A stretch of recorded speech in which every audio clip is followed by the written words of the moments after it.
Hey, what's up, y'all? It's Steve again, Harmless Rebel. Unscheduled, unplanned video here. So, Analog Productions announced about a week ago that they were releasing the 45 RPM UHQR of Kind of Blue. I wasn't planning on buying it when they first announced the 33 RPM UHQR. They said that they would be releasing the 45 RPM within the next couple of years, and I wasn't expecting it to come out this soon. And again, when the 33 RPM I thought sounded fantastic. It was the best sounding version of that album I had ever heard. And I wasn't going to buy the 45 RPM. But then when they announced it, I ended up ordering it right away.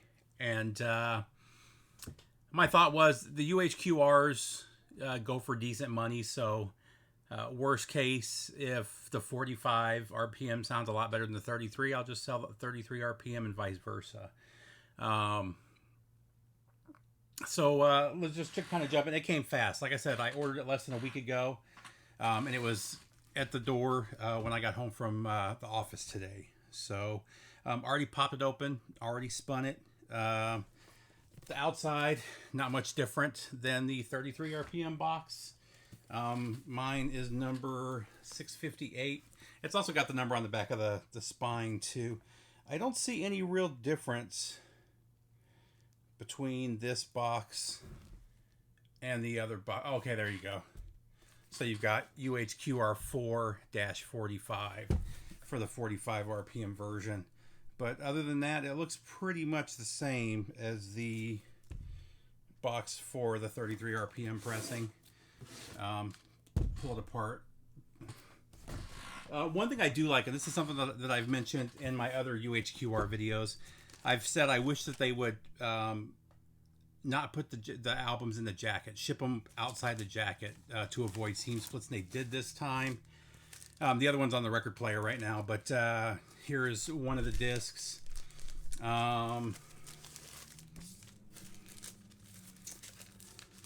Again, they're still messing with the formula, so each of these UHQRs is a slightly different shade. But the reason that they're clear, if you haven't watched the videos on their UHQRs, is the vinyl, the LP materials used to create vinyl records are not naturally black. They add carbon to the mix to get the black vinyl. So Chad's thought was, let's skip that. We won't put anything into the vinyl other than the required materials, and that should make quieter vinyl or quieter records. I'll give my thoughts on that in a second. I've talked about it in the previous video, but we'll jump into it. So here is the jacket again. Really nice tip-on. Looks pretty much the same as the other one, other than the sides, and then it actually says that recording design use on 45 stereophonic productions or reproducers, excuse me. Again, really killer gatefold, some fantastic photos. And then, so from what I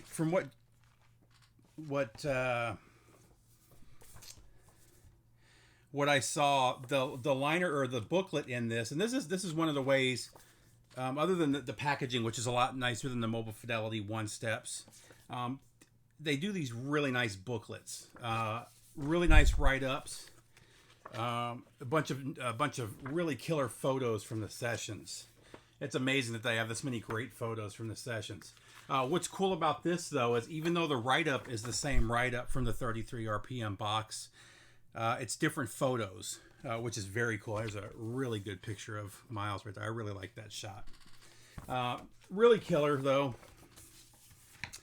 So I said again, the 33 RPM is the best sounding version of that album that I had heard until this point. This one takes it a step better. I mean, it sounds like you're being enveloped by the music. I mean, it completely surrounds you. I actually listened to it with two different stylists. I did an AT540 and MP110, MP120. And they both sounded fantastic. All the way around, Bill Evans sounds amazing. The bass sounds fantastic. Where this one really shines is in the highs. When the horn breaks, it just sounds amazing. It's everything about this set is nice. I would not only say is this the best sounding version of this album, this is probably one of, if not the best sounding records in my collection. I mean, it sounds amazing. I love it. One downside, and it's the same downside that I've had with the other UHQRs. It's supposed to be quiet vinyl. It's still not. It's not as bad as the 33 RPM. The 33 RPM, I mentioned, and I had to get it replaced. It was replaced twice. So the first copy was super pops and stuff all through the record. The second one was actually dead quiet, but there was a pressing issue where it made a really weird distorted noise on the middle of side one. And then they finally replaced it with a third one that was still not dead quiet, but it was better than anything else they had given me. The Jimi Hendrix was super quiet, but it's hard to say with rock. It could have been some light pops and stuff that I just didn't hear because of the style of music. When you're playing stuff like Miles Davis, especially Red and Green, there is no hiding anything. I'm sorry, Blue and Green. There's no hiding anything. It's a super quiet song.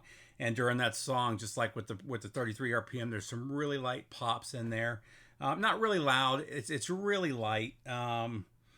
It didn't bother me as much as it did with the first pressing. And I think they're real light. So hopefully with a couple of cleans on the cleaning machine there, it'll clear up. That said, I love it. I will definitely not be getting rid of this one. Sounds fantastic. The cool thing about this is, as opposed to the Mobile Fidelity pressings, is you can still get them. These just went on sale a week ago. I can't remember how many, 20,000 maybe.